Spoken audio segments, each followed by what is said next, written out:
Hello दोस्तों, नमस्कार। आप सभी का बहुत बहुत स्वागत है आपके अपने यूट्यूब चैनल एके सिंह की वाटिका में। दोस्तों, इस चैनल पर हम लोग यूपी ट्रिपल एससी लेखपाल भर्ती परीक्षा 2022 को कवर कर रहे हैं, जिस पर कोर्ट केस चल रहा था और उसका फैसला 16 फरवरी को हुआ है। इसका ऑफिशियल ऑर्डर जारी हो चुका है। यहाँ पे मैं आपको इसका ऑफिशियल ऑर्डर दिखा रहा हूँ। ये कोर्ट नंबर 33 है। ऑफिशियल ऑर्डर दिखा रहा हूँ, ये इंग्लिश में है दोस्तों। तो देखिए, ये पूरा का पूरा इंग्लिश में है, जिसकी वजह से विद्यार्थियों को समझने में भी काफ़ी दिक्कतों का सामना करना पड़ा है। तो मैंने इसको ट्रांसलेट किया है और ट्रांसलेट करके मैं इसको आपको हिंदी में दिखाने वाला हूँ। तो इसको हमने पूरी तरीके से ट्रांसलेट कर लिया है। अब मैं इसको हिंदी में दिखाऊंगा, तो उसके पहले थोड़ा सा ये देख लेते हैं। ये देख लीजिए, केस 1, ये रीट नंबर है, ये 19/2/34 और इसी के साथ में ये दूसरा केस रीट नंबर है 16/5/67 और इसी के साथ में ये तीसरा केस रीट नंबर है 16/9/51। तो सभी पर ये फैसला हो चुका है। अब देरी नहीं होनी चाहिए रिजल्ट आने में। तो मैं इसको आपको हिंदी में ट्रांसलेट करके दिखाता हूँ कि इसमें आपको अच्छे से समझ में आएगा कि आखिर कोर्ट में क्या बातें हुई थी, क्या चला था और लास्ट में कोर्ट द्वारा क्या फैसला लिया गया है।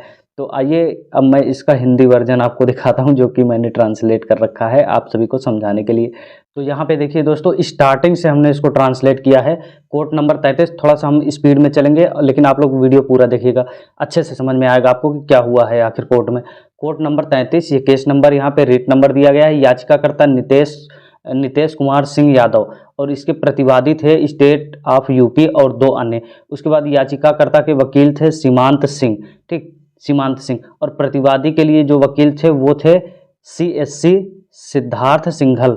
और इसके साथ में ये रीट संख्या देख सकते हैं, अगला केस था। इसमें याचिकाकर्ता के रूप में श्रीधर यादव एवं 2 अन्य लोग थे और उत्तरदाता के रूप में कौन, स्टेट ऑफ यूपी और 2 अन्य। याचिकाकर्ता के वकील सीमांत सिंह थे और प्रतिवादी के वकील CSC सिद्धार्थ सिंघल। अब ये जो तीसरा वाला है, इसमें देखिए याचिकाकर्ता कौन थे, रोबिन अग्रवाल और प्रतिवादी के रूप में स्टेट ऑफ यूपी और 2 अन्य। याचिकाकर्ता के वकील समर्थ सिन्हा और विजय सिन्हा, प्रतिवादी के रूप में वकील CSC और सिद्धार्थ सिंघल। माननीय जसप्रीत सिंह जस्टिस, ठीक, इनकी तरफ से। अब देखिए क्या ये पूरा हुआ है। इसमें रीट संख्या आप देख सकते हैं, जो तीनों रीट संख्याएं थी, मतलब तीनों एक ही जैसे थे, तो इनको सेम मान लिया गया था। जैसे यहाँ पे हम आपको दिखाते हैं, ये देखिए दूसरा, चूंकि तीनों याचिकाओं में शामिल मुद्दा एक ही था, यानी कि तीनों याचिकाओं में एक ही मुद्दा था, तदनुसार इन्हें एक साथ जोड़ा गया और सुनाया गया और हो रहा है। इसे सामान्य निर्माण के माध्यम से तय किया गया, यानी कि तीनों को एक जैसा मान लिया गया। जो इम्पोर्टेंट पॉइंट है वो हम आपको बताते चलेंगे, जो इम्पोर्टेंट नहीं उसको हम शॉर्ट में समझा देंगे। सुविधा की दृष्टि से तथ्यों पर ध्यान दिया जा रहा है, ये बात ठीक है। अब आगे चलते हैं। तो ये सब बताया गया है कि ये विज्ञापन संख्या था। ये भर्ती प्रक्रिया जब स्टार्ट हुई थी, जो भर्ती आई थी, उसका विज्ञापन संख्या ये था। और इसके बाद इसकी प्रारंभिक परीक्षा और मुख्य परीक्षा की बात की गई है, 31/7/2022 को आयोजित हुई थी। और इसके बाद 1/8/2022 को आयोग, जिसके खिलाफ रीट 1 के याचिकाकर्ता संख्या इतना के प्रश्न संख्या 61 और 78, 88, 92 के विरुद्ध अपनी आपत्तियां प्रस्तुत की गई थी। अब देखिए, अब इसमें तो ये जितना कुछ भी दिया गया है, इससे आप भली भांति परिचित हैं, क्योंकि इतने दिनों से मामला चल रहा है। तो अगर आपको देखना हो तो वीडियो को आप पॉज करके देख सकते हैं।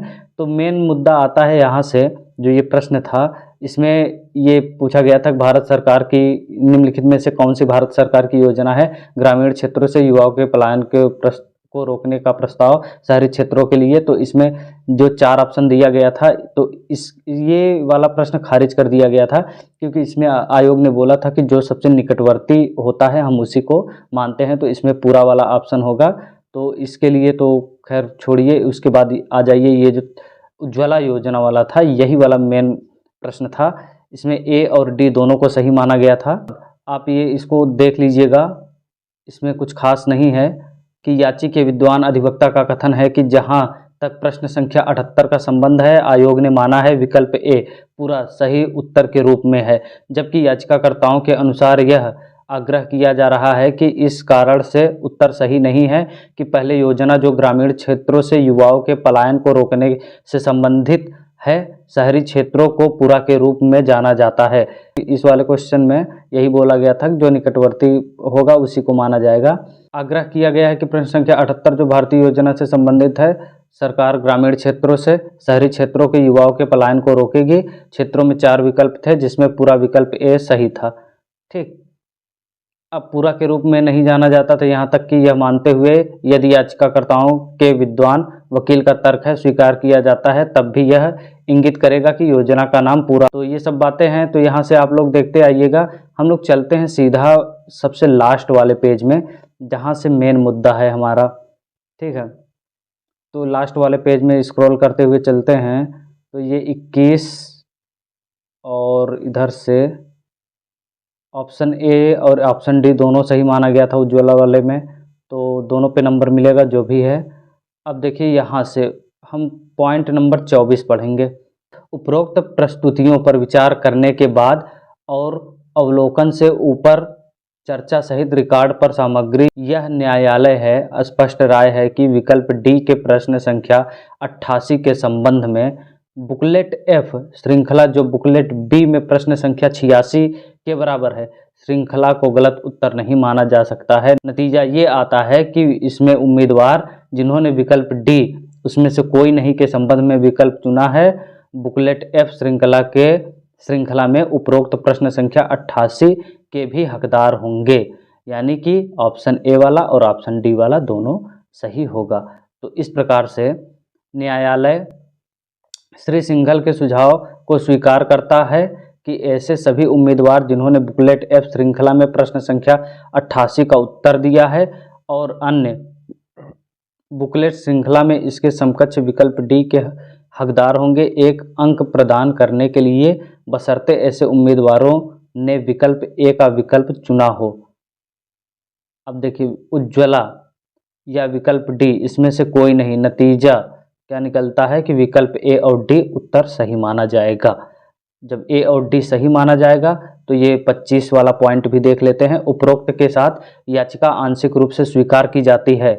एक निर्देश जारी किया जाता है उत्तरदाताओं संख्या 2 और 3 के लिए, वे परिणाम को फिर से जांचेंगे। ऐसे सभी उम्मीदवारों को एक अंक देना जिन्होंने 2 में से किसी एक को चुना है, यानी कि अगर आपने ए और डी दोनों में से किसी एक को चुना है तो आपको एक अंक दिया जाएगा। प्रश्न संख्या 88 में बुकलेट एफ श्रृंखला और उसके में विकल्प डी या विकल्प ए अन्य सभी श्रृंखलाओं में समकक्ष है। ठीक, नंबर 26 देख लेते हैं। इस न्यायालय द्वारा जारी उपरोक्त निर्देशों के अवलोकन में यह याचिका है आंशिक रूप से अनुमति है और तथ्यों पर परिस्थितियों में कोई आदेश नहीं होगा। ठीक है, तो ये पूरा कोर्ट का आर्डर था और अब इसी हिसाब से इसका रिजल्ट जारी होगा। तो दोस्तों वीडियो अच्छा लगा तो वीडियो को लाइक शेयर कमेंट और चैनल को सब्सक्राइब करके बेल आइकन जरूर प्रेस कर दीजिएगा। बहुत मेहनत लगती है एक वीडियो को बनाने में, तो सब्सक्राइब जरूर कर दीजिएगा दोस्तों। लेटेस्ट अपडेट हम आपको देते रहेंगे। Thank you.